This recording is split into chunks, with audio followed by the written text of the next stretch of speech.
Today was a big day for small business owners. It's mini budget day.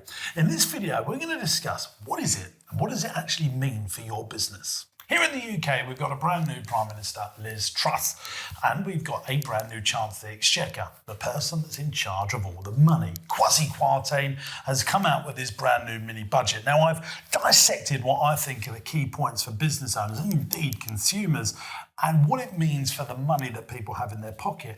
And now for business owners, that's really important, because if people have got more money, the idea is that they're going to be spending that in the economy, they're going to grow the economy, and they're going to collect taxes that way. Now, I'm a big fan of the economic ideology of this. More people keeping more money that they earn in their pockets and spending it as they choose to rather than the government. I am pro that. The key points are cutting basic rate of income tax from 20% to 19% from April. That's great. That's going to help people. This one has been very controversial. The 45% higher rate of income tax abolished from April. So that means people earning over £150,000 a year will now pay lower amounts of tax. You know, I believe in a low tax economy. I do, but I don't know if that's going to annoy some people. And would I have done it if I was Chancellor? No, I think I would have put the money into savings on VAT, reforming business rates instead.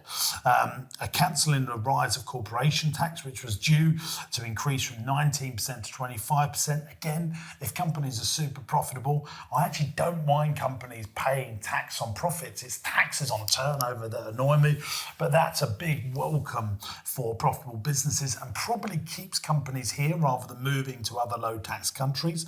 The reverse in national insurance from November. Now, this is going to benefit businesses, employers and employees. In our business, that's going to save us around £60,000 a year in national insurance contributions.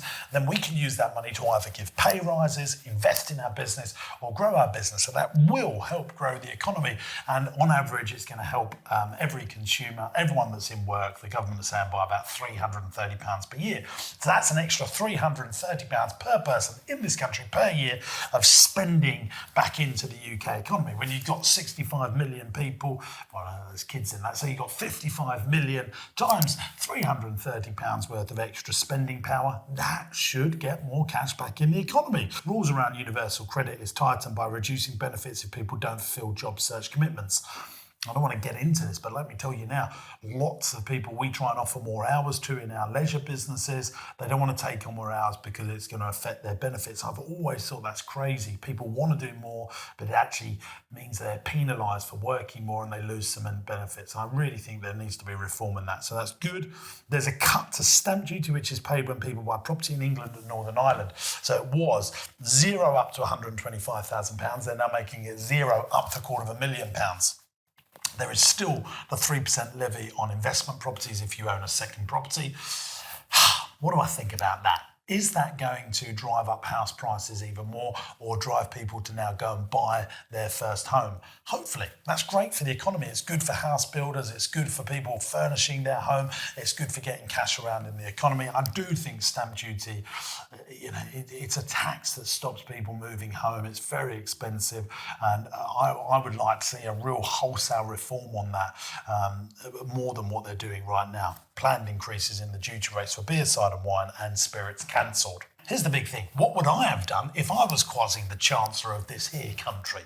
You know, he has said, and Liz Truss, they've both said, we want to grow the UK economy. Hurrah! I'm absolutely in favour of that. The way they want to grow the UK economy and get it through stagflation is by doing tax cuts. I was really excited about hearing this budget. We'd seen it in the press beforehand that they were going to cut taxes. Every business owner's gathering around their iPads, their TVs, thinking, what's this man going to say? Is he going to cut VAT? Is he going to cut business rates? Is there going to be reform on business rates to get high streets booming again? No. We're just really giving tax cuts to people that have already got lots of money, people that are earning over £150,000 per year. And we've seen a small decrease in national insurance. which frankly, it was like that 8 months ago, and it only increased from Rishi Sunak when he was the Chancellor 6 months ago to help pay for the COVID debt. So I wanted to see a reduction in VAT. I wanted to see a business rates reform. I want to help small business owners by reducing taxes on turnover. Then when you actually make some profit, that's the point that you should be sending profits to the Exchequer to pay for public services. Look, he's going to obviously do a bigger budget in the spring of next year, and hopefully by then we're going to see some business rates reform. VAT reform could be the fastest way of accelerating the growth of the economy. We should have a VAT rate for service-based products and a VAT rate for product products. So if you're going to a restaurant, you're having a meal out, that's a service-based product. I believe you should be paying 12.5% VAT on that. But if you go and buy a new iPhone or a new 70-inch TV, pay the 20% VAT, because that's a much more luxury item, and they can claim lots of VAT back. But if you're a service-based product, usually there's no VAT back, so you're just losing a big chunk of your turnover. VAT is one of the most progressive taxes that stops businesses from actually progressing. As soon as the budget was over, my accountant texted me and he said, well, that will have saved you a fair few pennies. I replied saying, I was hoping for the VAT. Look, getting a reduction on your personal tax if you're a high earner, a reduction in corporation tax, a reduction in national insurance, these are all good things if you're actually making money. But I'm acutely aware that lots of businesses, especially in the sectors that I operate in, have absorbed loads of COVID debt. So actually they need to be able to keep more of their turnover to pay these debts back. And that, other than the NIC, the national insurance contribution is being reduced, which is the teeniest weeny amount. It's going to make them very difficult to get through the next few years. You remember, they've got COVID debt to pay off over the next 6 years. For us, that's a serious amount of money, and for lots of other businesses, that's a serious amount of money. So the government needs to come up with plans to keep more of the cash that you're turning rather than pass it over to them. He said it would have been amazing to have that reduced. That said, the NIC reversal and other tax savings will be great. I can't see that being a popular announcement, to be honest. The wealth divide will get much larger, but as we know, it always does.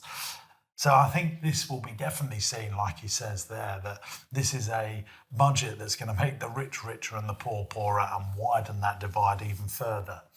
And what they're trying to do in the UK government is trickle down economics, where they're saying that if you make the people at the top make more money, that should trickle downwards. It takes a long time for that to happen, and it's never really been proved. Also, they removed the bankers' bonuses limits. So look, and people will draw in on bankers' bonuses, but that's a bit smoke and mirrors. So as we want the banks to operate from here, it means they can drop their basic to make them come to the UK. So it's difficult, right? What we've got here is we had a cap on what bonuses bankers could earn, because in the 2008-2009 financial crisis, the UK taxpayers bowed out all the banks, and so what the Exchequer done was put a cap on the amount of bonuses that people could earn, and so they've removed that today. Unpopular. And I'm not in banking, but I do think we want to attract and keep as much talent here in the UK as we, go into the global economy. The global economy is a smaller place right now. So if you can let people earn as much as they like, have as many bonuses as they like, they can then choose to live in the UK rather than Hong Kong, rather than Singapore, rather than New York, rather than Australia, rather than Dubai. Getting on a plane and living somewhere else is easier than ever before. So you've got to make it tax incentives for that talent to want to stay here in the UK. So in summary, the budget didn't excite me. I'll take the NIC reductions. I'm sure my 1,000+ staff will take the NIC reductions. That's going to put more cash in people's pockets, but not as much as if they'd done it with VAT. So if anyone from government's watching, get that VAT down. That's the fastest way to get more money in people's pockets to grow the economy, in my opinion. Make sure you like this video, subscribe, and do all that good stuff, and I'll see you real soon. If you've loved this video and you want to learn more, why not come along to one of my seminars? I'm running an event called Business Masterclass. You can get your tickets at jamessinclair.net. Tickets are only a few £100, and I guarantee it will help grow your business. If you want to find out how to buy companies, raise finance, get and keep customers, and everything in between in the sphere of business and entrepreneurship, you're going to absolutely love it. See you at Business Masterclass to grow your business. Get your tickets at jamessinclair.net. See you there.